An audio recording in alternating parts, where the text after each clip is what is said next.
बिस्मिल्लाहिर्रहमानिर्रहीम। इय्याका नअबुदु व इय्याका नस्तईन। अल्लाह तेरी ही इबादत करते हैं और तुझी ही से मदद मांगते हैं। नाज़रीन, आज हम बात करेंगे, एक तो वकला पर भी घेरा तंग किया जा रहा है, दूसरा तहरीक इंसाफ जो है वो उम्मीदवार ला रही है, वो भी वकला है, और तीसरा इमरान खान की मकबूलियत किसी सूरत कम होने का नाम नहीं ले रही बल्कि बढ़ रही है। ये आलमी जो ममालिक हैं वो अपने ममालिक में रिपोर्ट भेज रहे हैं। सबसे पहले वकला की गिरफ्तारियों पर बात करते हैं कि वो पुलिस को दी गई छूट जो है वो बात वकला तक जा पहुंची है। इस पर मुझे एक शेर शायर का याद आया, लगेगी आग तो आएंगे घर कई जद में, यहाँ पर सिर्फ हमारा मकान थोड़ी है।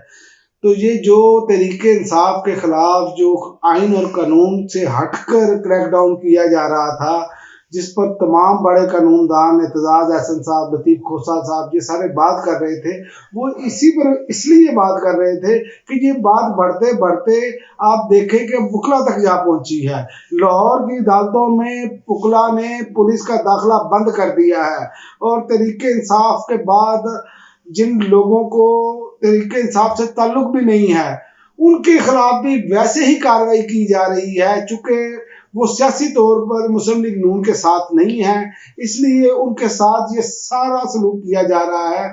मियां नवाज शरीफ साहब को किसी न किसी तरीके से सूरतकारी की जाए, और ये चूंकि पीडीएम ने सारा मामला किया और ये सारी सूरतकारी उसी तरह चली आ रही है, लेकिन अब वकला ने लाहौर की अदालतों में जो है वो इनका मुकम्मल तौर पर दाखिला बंद कर दिया है और पुलिस की गाड़ियों को अहाता अदालत में दाखिले से रोक दिया है।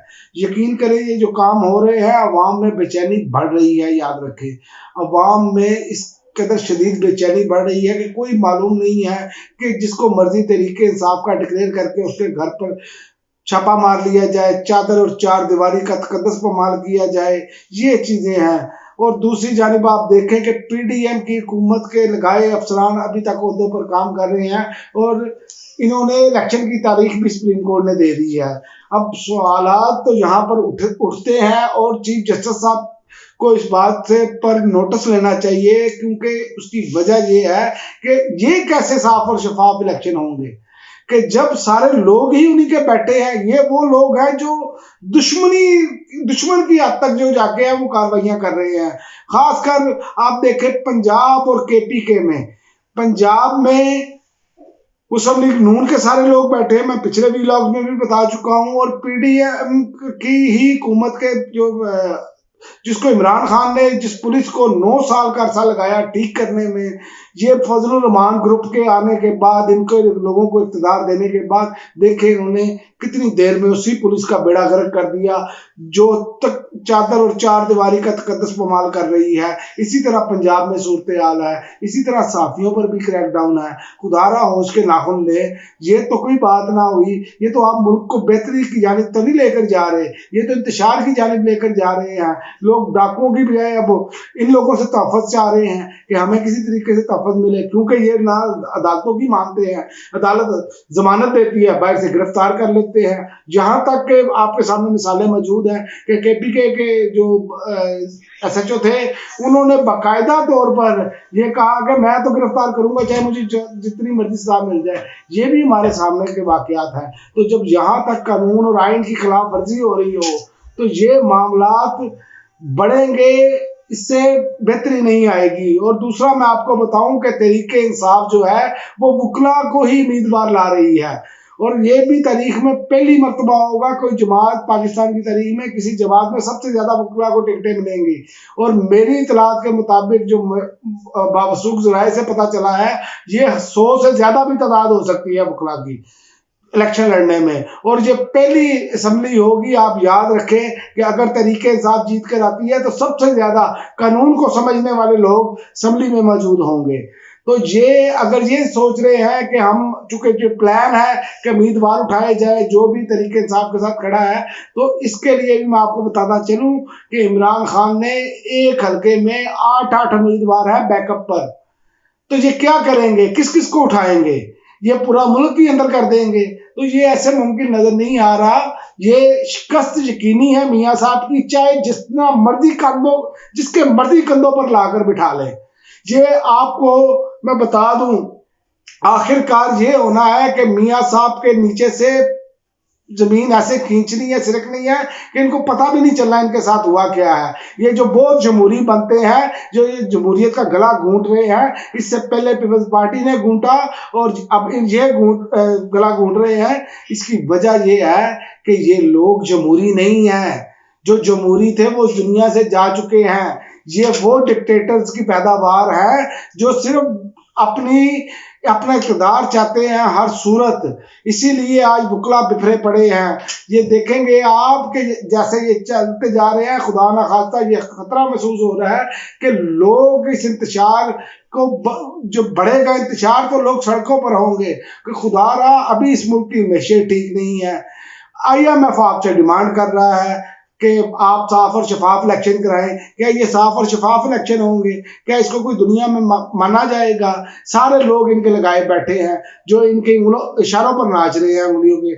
तो ये चीज़ें जो है ये पाकिस्तान को नुकसान पहुंचा रही हैं और इस पर मैं फिर कहूँगा कि चीफ जस्टिस साहब को नोटिस लेना चाहिए। उसकी वजह ये है कि देखिए आप कल जो KPK में इन्होंने किया, एक तरफ नवाज शरीफ के जलसे में कुर्सियां पुलिस वाले लगाते हैं और दूसरी जानिब ये कतर मचाई हुई है इन्होंने, मार दाड़, उठा लो उसको उठा लो। क्या ये लोग इनके बहन भाई नहीं है?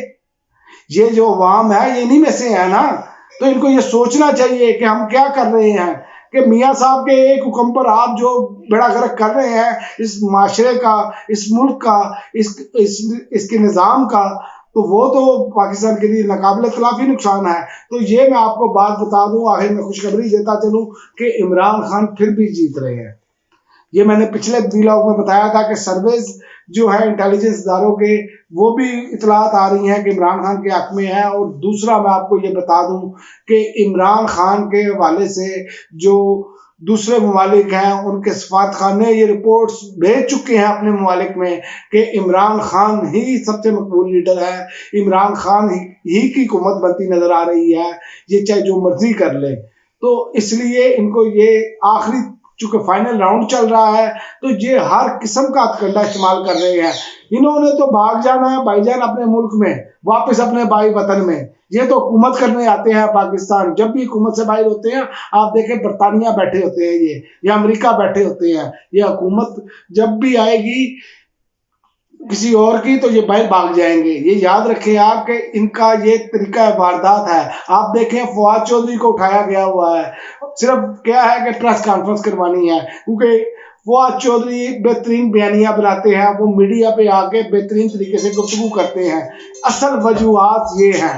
तो ये आप प्रेस कॉन्फ्रेंस जितनी मर्जी करवा लें या जितने मर्जी प्रोग्राम आप करवा लें, इससे कोई फर्क नहीं पड़ेगा जितने मर्जी प्रोग्राम हो, क्योंकि इसकी वजह यह है कि अवाम अब जान चुके हैं कि मुझे तो इतलात ये भी आ रही है कि फवाद चौधरी साहब का भी प्रोग्राम रिकॉर्ड होने के करीब है और वो अनकरीब उनका प्रोग्राम आ जाएगा, इंटरव्यू रिकॉर्ड होकर आ जाएगा सामने, ताकि वो इमरान खान साहब के खिलाफ बोलें। तो मुझे ये बताएं कि क्या अवाम ये मान लेगी या अवाम ये मान रही है आपने जो भी अभी तक इक़दाम किए हैं? अवाम इसे कबूल करने के लिए तैयार नहीं, क्योंकि ज़ोर ज़बरदस्ती के साथ आप कुछ भी करेंगे अवाम उसे रद्दी की टोकरी में फेंक देगी। इस पर आपको सोचना होगा।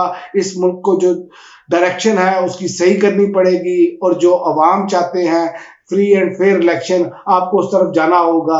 वरना याद रखें, अगर आप मियाँ साहब को बना भी लें या आप अपनी मर्जी की मखलूत हुकूमत ले भी आए तो ये साल 1.5 साल से ज़्यादा नहीं चलेगी, फिर आपको दोबारा इलेक्शन कराने पड़ेंगे। आपको अपनी अदाओं पर गौर करना होगा। अब तक के लिए नाज़रीन इतना ही, इजाज़त दीजिए। अल्लाह हाफ़िज़।